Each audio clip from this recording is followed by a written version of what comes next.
How's everybody today?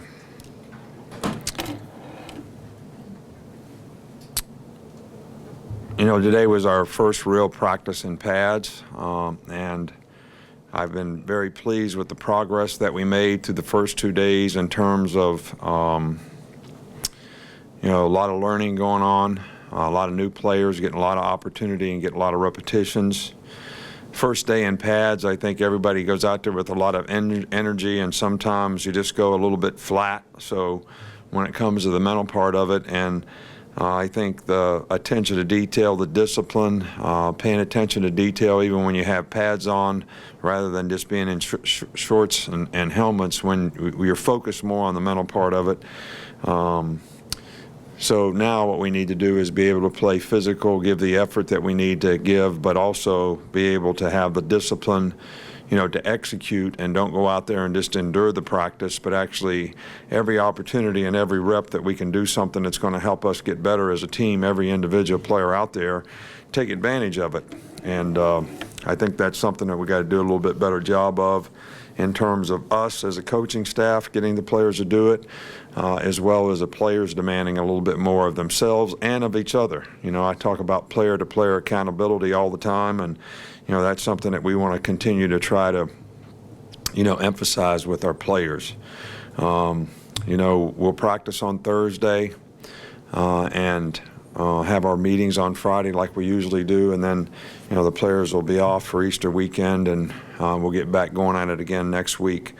You know, Tua has made a very nice recovery from his hand. You know, he did have a break. Dr. Kane and our medical staff do a fantastic job here. I tell you what, we probably have the best medical staff and the best medical group of people. Dr. Andrews, Dr. Kane, their whole group of people over there has done a phenomenal job with so many players here. And I guess it's a little bit like having insurance, you know. It doesn't matter what kind of insurance you have until you have to make a claim. But these guys are fabulous, and when we get guys hurt, man, they do a great job with them. I mean, Tua was actually able to do stuff in practice today, actually able to hand the ball off, could grip the ball, could throw the ball a little bit. So just amazing, the technology that we have now and the expertise that our people have in terms of doing a great job with our players. So we're really excited that, you know, Tua's making a good recovery. He's got a really good positive attitude about it, and we feel good about, you know, where he's heading. Vandarius Cowan has not been at practice the last 2 days. And look, I'm not going to be specific here, but we have rules about academics here. You know, we check guys in terms of what they're supposed to do, and we define the standard of expectation that we have for, you know, class attendance, tutors, study table. And when guys do not do this to the standard that we've created for all the players here, they can't practice or play until they get it right.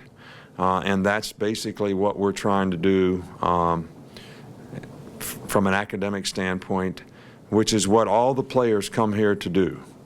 And we want to create the right habits for them so that they can get an education and develop a career off the field. So if a player's not doing that, and we have to take something away from him that's going to change his behavior, then that's one of the ways that we do it. So he is making good progress, and hopefully he'll be back to practice soon. Okay, Coach, we'll start with Cecil in the back. Coach, I have two, and the first one's a little off topic, but since we talked to you last week, Mr. Huizenga passed away, and I was just curious as to your thoughts about him and his impact on your career. Well, you know, Wayne Huizenga will be and will always be, when you sit down somewhere on the side of the hill and think about all the people who had the greatest impact on you in terms of how they affected you, how much respect you had for them, how much compassion they had for other people, their accomplishments, the class that they made, all the accomplishments that they made, and how they did it. There is nobody that I know other than my parents that had a greater impact on me in terms of someone that I would like to emulate and be like.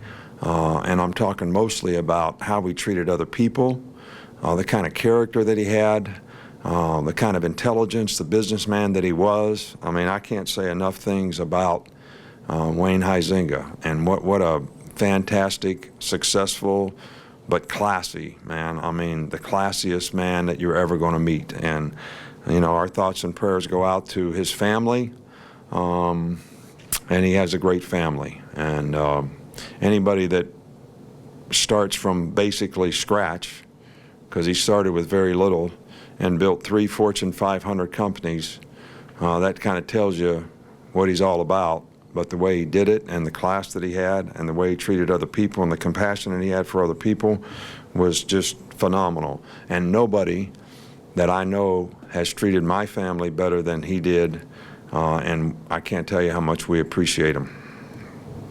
Thank you, Coach. And also, back to on the field, as far as Tua's spring prognosis, is he just the same as other quarterbacks in terms of non-contact, or are there some other limitations? No, I mean, you know, obviously, you know, we don't want to hit any of the quarterbacks. We want to keep the defensive players away from the quarterbacks. We don't want to injure the quarterbacks. We want to get them as many reps as they can. And, you know, I don't think you can single one guy out and say you can do this to one guy and you can't do it to the other. So we try to treat them all the same.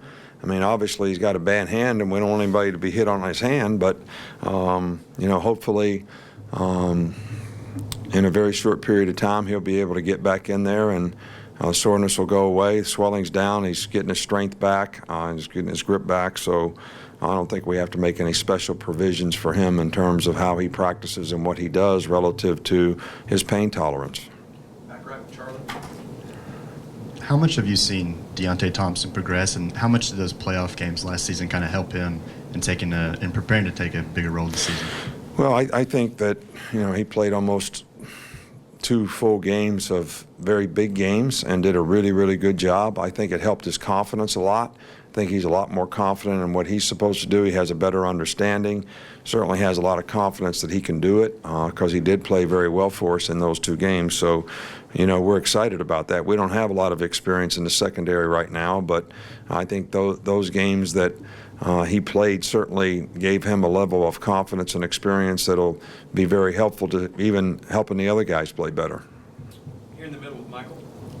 Just wondering your view on scheduling home and home series with non-conference teams, and has that evolved over the time being here? No, I think the philosophy has always been that, you know, we want to add at least one quality opponent to our schedule. And other than the Penn State home and home since I've been here, we've never been able to get that worked out like we want to. Our administration is working really hard on it. So consequently, we've played in a lot of the neutral site games to get a good opponent, and I know you guys have heard about some of the things that we're working on, but when we have something to report on that, we'll be glad to tell you about it, but I don't really have anything to report on it right now. Up front here with Mark. What have you seen from Savion Smith since he's been here, and what about him made you want to recruit him here? Well, we recruited him in high school, and we thought he was a really good player, and you know, he's done a nice job so far this spring. He's a bright guy. He understands football. He is picking the stuff up pretty well. Fundamentally, we're working on some of his techniques that is a little different than maybe what he's played in the past, but I'm pleased with the progress that he's made so far.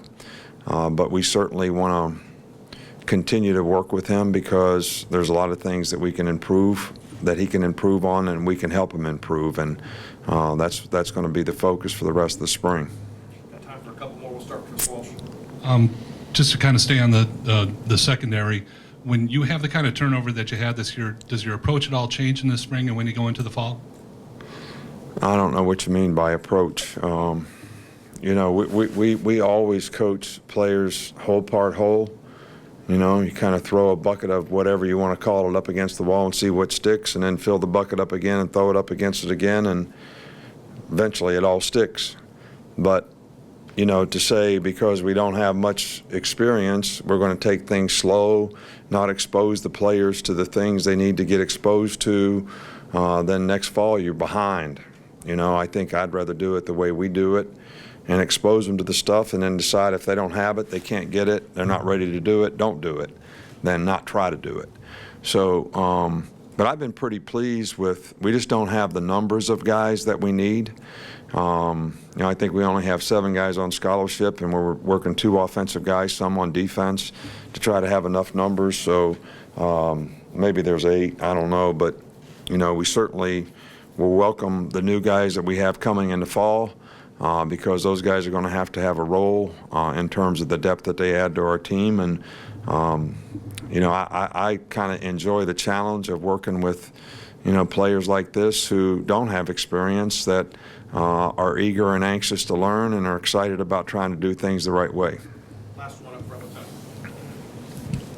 What have you seen from Joseph Bulovas, and do you plan on taking a similar 2-kicker approach, or have you thought about that yet? Yeah, I think about it a lot, actually. But we only had kicking 1 day so far in the 4 days that we practiced, and it was very windy when we did it, but I was encouraged by the improvement that we made. Also, we're going to have new holders, so that's another issue when it comes to field goals. But you know, we will evaluate all the kickers that we have in the program, and we do have some coming in to the program as well. And we're going to do like we do at every other position and play the player who we think gives us the best chance to be successful at that position. And it'll be no different when it comes to kicking, whether it's kicking field goals or kicking off, or if we have to do short field goal, long field goal, or whatever. We certainly have a lot of confidence in Joseph, and we think that he has a lot of talent. We're just working on the consistency level to get him to where he wants to be and where we'd like for him to be. All right, thank you. And I guess I won't talk to you, and I guess that, you know, Easter is kind of a holiday that a lot of people sort of get together from a family standpoint. So, you know, I know I'm looking forward to seeing my grandbaby and having a little Easter egg hunt. But I get to hide the eggs, and then I get to show her where they're at.